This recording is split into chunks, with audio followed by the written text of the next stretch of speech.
This is 2 News, coverage you can count on. Yesterday, we gave you a quick look at the newest project capturing the attention of the team behind the Tahoe-Reno Industrial Center. I'm Ryan Kennedy. And I'm Kristen Remington. Glad to be with you. They want to build a younger sibling, so to speak, that they're calling TRI-2 outside of Fernley. But as Arianna Bennett found out, that project has some major challenges. And Ari, this issue goes all the way to Washington, D.C. Yeah, that's right. The team has been working for a few years to get this new 20,000-acre project off the ground. And while people locally are on board, it's not as simple as just buying the land they need. They'll have to jump a lot of hurdles, including an act of Congress. I'll show you why in a story you'll see only on 2. This is our project area. Here's the city of Fernley, I-80. And the Truckee River. Here's the county line. The team behind TRI is making moves, scoping out land. Look at all that flat land out there. And drawing up plans, hoping to build another major industrial park sibling to the massive Tahoe-Reno Industrial Center outside of Reno. That one started much like this project. What did you buy it for? How much was it then? I think it was 20 million. What's it worth now? Oh, it's in the billions. I don't know. I don't keep track of that kind of stuff. We can do the very same thing out in Fernley. And it's interesting because in Fernley, a lot of the same elements exist. For example, Fernley's not a wealthy little community, but with tremendous opportunity ahead of them. For a few years now, it's been full steam ahead on TRI-2. All the way up until they hit a snag. There's a lot of unforeseen issues that you will have to deal with. Like one a minute. This minute, it's an issue of pretty large proportions. The land they want, located just west of Fernley, there on the map, has a problem. Like much of the open land in Nevada that runs alongside the old railroad system, this area has been divided into squares, alternating between private ownership and BLM land like a checkerboard. And it's not any good to the government because it's not contiguous green space, and you can't develop on the private land because you don't have access, right? That's left this area basically unusable, despite its location at a hub of highways and rail at a time when Nevada commercial and industrial real estate is at a premium. So why is it like this? Turns out it's a holdover in land use policy from the 1800s, and it took a trip to the Nevada State Railroad Museum to understand why.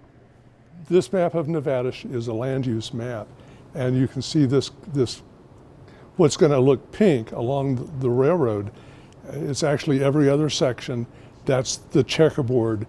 Huffman, retired curator for the museum, explains that around the time of the Civil War, the federal government wanted a rail line connecting the western part of the country.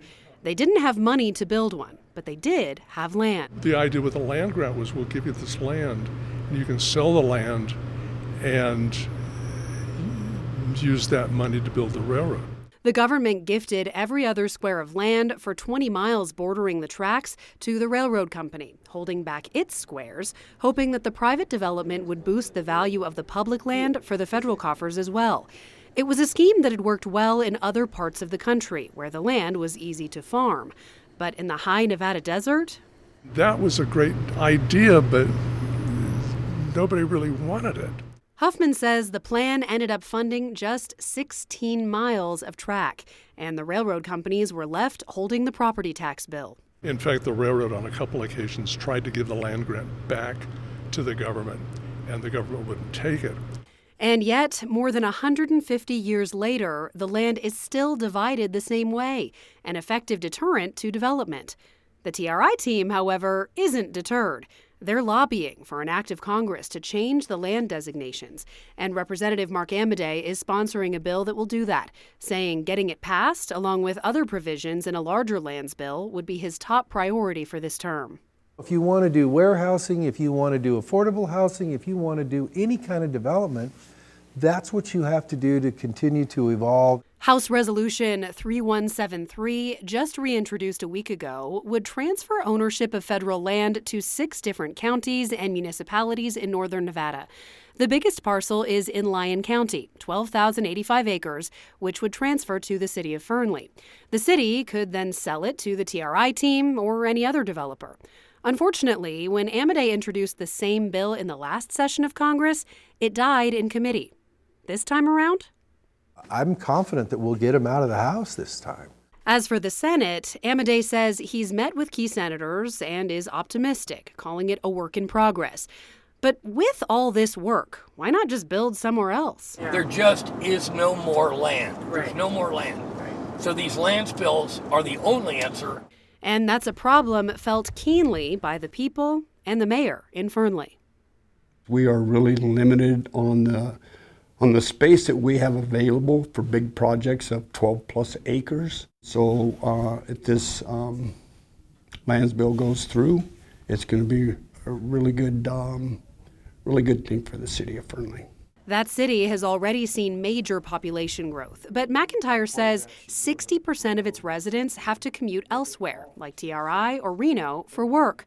A new industrial park with thousands of jobs right in their backyard could improve their quality of life. And the TRI team says there is no shortage of interested employers. What's happened and what's driving us is the companies haven't quit. Our phone rings weekly, and I wish we had another 20,000 acres.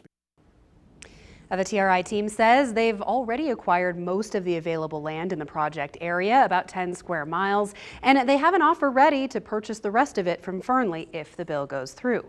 The bill also has a long list of smaller projects like cemeteries in Sparks and Pershing County, land for public parks, flood abatement projects, and conservation areas all across northern Nevada. So if you'd like to see the full text of that bill and a breakdown of what it would do, you can head to the online version of this story at 2news.com. For now, Kristen and Ryan, back to you.